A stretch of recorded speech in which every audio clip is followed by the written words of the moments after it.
Hi everyone. My name is Dunya, and this is the second episode of my vlog where I will be saying something about the first time I moved abroad, how it went, and what were the main challenges, both administratively and emotionally. A little bit of a background. First, I am originally from Serbia.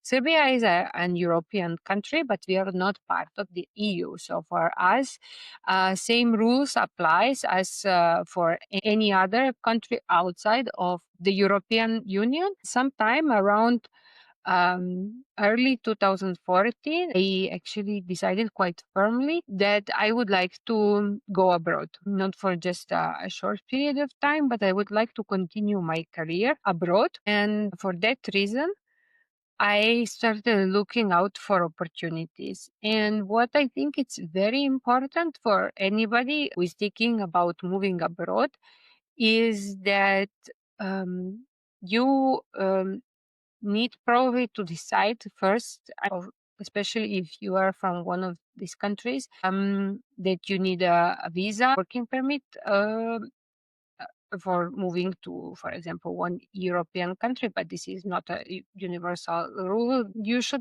maybe think first the strategy that you would like to apply to move abroad. Of course, there are some people, like here in Spain, is very popular this non-lucrative visa where you can move abroad. It's simply if you prove that you have finances to support yourself throughout the year, and then you can get the visa to move to Spain. However, this is for, of course, many people is not the case. Most people, myself included, at that time needed a job or some kind of plan to move. I was not financially backed up so that I can just simply apply for one of these visas. I needed to select a strategy how I would like to proceed.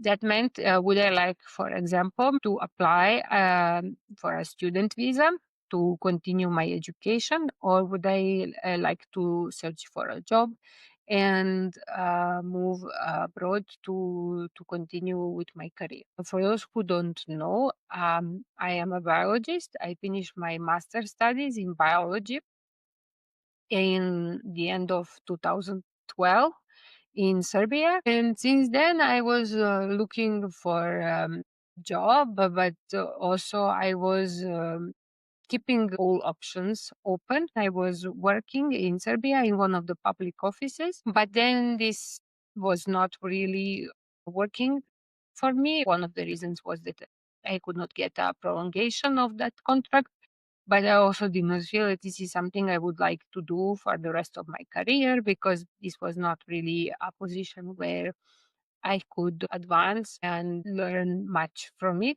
So I was thinking about other options. And one of the options that for me was more and more tempting was to move abroad. I realized that with very little work experience, especially in biology, this was not something that would likely happen. I have to say that to move to another country to work, this is relatively difficult.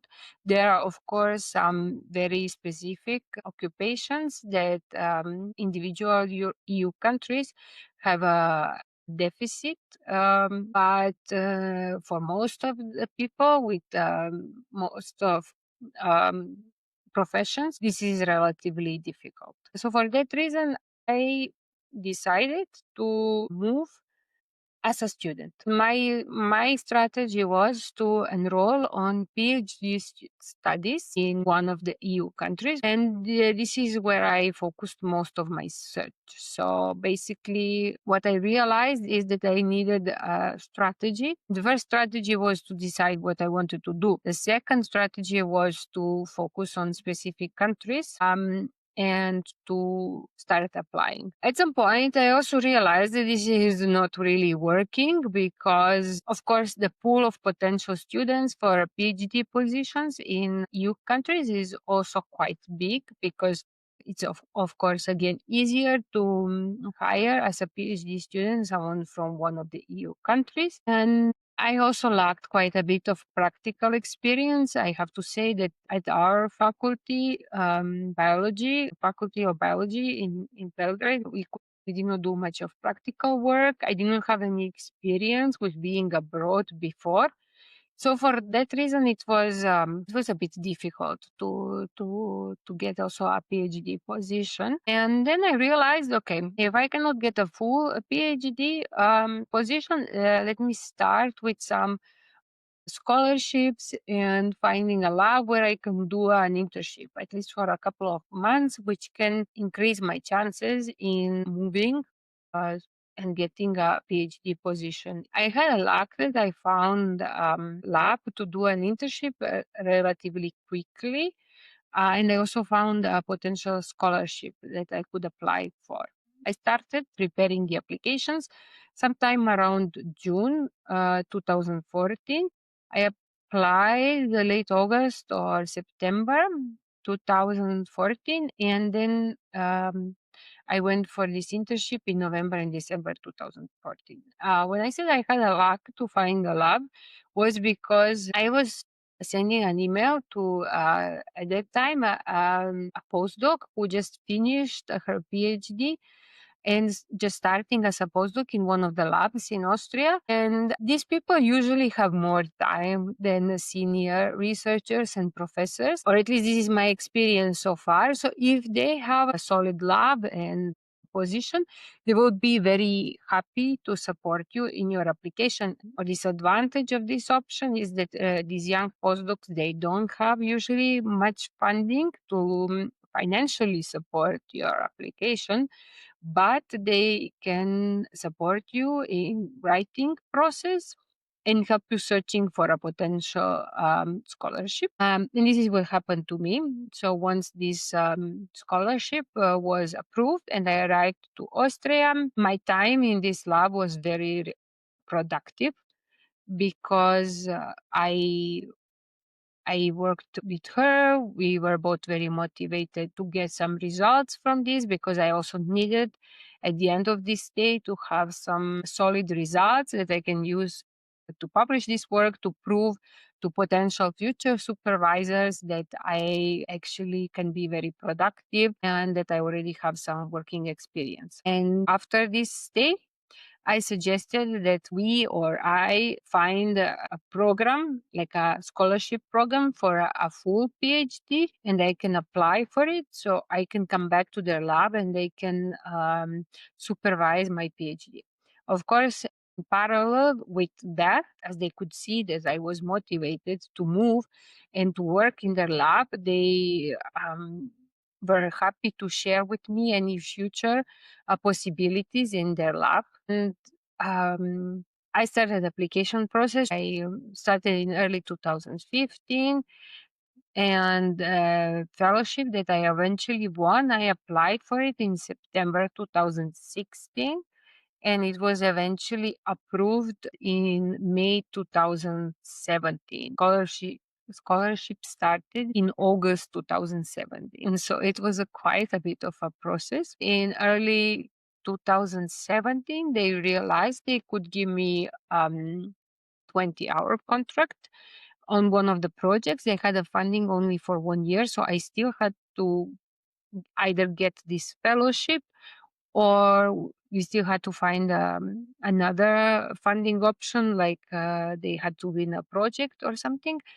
But we started this procedure of employing me for 20 hours. And this was the moment when I got my first visa that is not meant for primarily for students, but someone working in Austria, which was a researcher's visa, which was a bit easier to get because these positions in research were not really within this law that you have to employ for someone that is coming from that country or one of the EU countries. My institute did not have to explain in the employment office why they want to employ me and not someone from Austria, because each of these research positions is so specific that basically Austrian administration believes you that if you're employing this specific person, is because this specific person has a skill set that are the best for that individual position. So I in January 2017 I got my first working permit. From that day on, my situation in Austria and basically in general in my life abroad was more stable. One thing that I would like to hear about is this emotional perspective, how I felt throughout this process. I started with planning my move in 2014, and some kind of first stability that I had was in early 2017. I could not know that I'm going to manage in this process, and that no matter how you try, you don't know if it's going to be a success, and you doubt yourself every day. I had several rejected proposals for PhD funding. There were days when I felt that if they get rejected, I don't know how I will proceed from there. But of course, I was very disappointed at the moment when they were rejected. But I survived, and I just tried to learn from each rejection and move on. Basically, I left to Austria with one travel suitcase, like I was going for a summer vacation, and I had to figure out all documents and everything from Austria. And sometimes I need some documents from Serbia, so I had a lot of help from my family, and I had to rely uh, on other people. Maybe for the first time in my life, I had to rely so much on other people, like my family and colleagues and even friends. And it was a very much learning experience for me. And also, yes, there was constantly this fear that eventually I was not going to make it, and that it's not going to work out at the end because we are not going to find funding, or I'm going to get rejected for the visa. From early 2015 until early 2017, there were a lot of uncertainties. So, yeah, I don't say that everyone's experience is going to be like that. Many people have way more straightforward visa application process or application for the studies, and also getting a job. But this was my experience, and I thought that it's important to share it because if you have difficulties to find a position or difficulties with documentation or funding, believe me, there are a lot of people who are struggling just like you are struggling. Yeah, there is definitely a hope. And at some point, there is a finish line, and it can get way more easier and stable and secure. Don't lose hope. And most important is that you are persistent and that you are patient. Even though I know that it's difficult at the time, just don't lose hope. This was it for this episode. Like, subscribe to this channel. I also have an Instagram account. Check it out, Miss Expat Spain. And I also have blog, auslanderin.blog. And also check out my Buy Me a Coffee account and Facebook page. Thank you. Bye.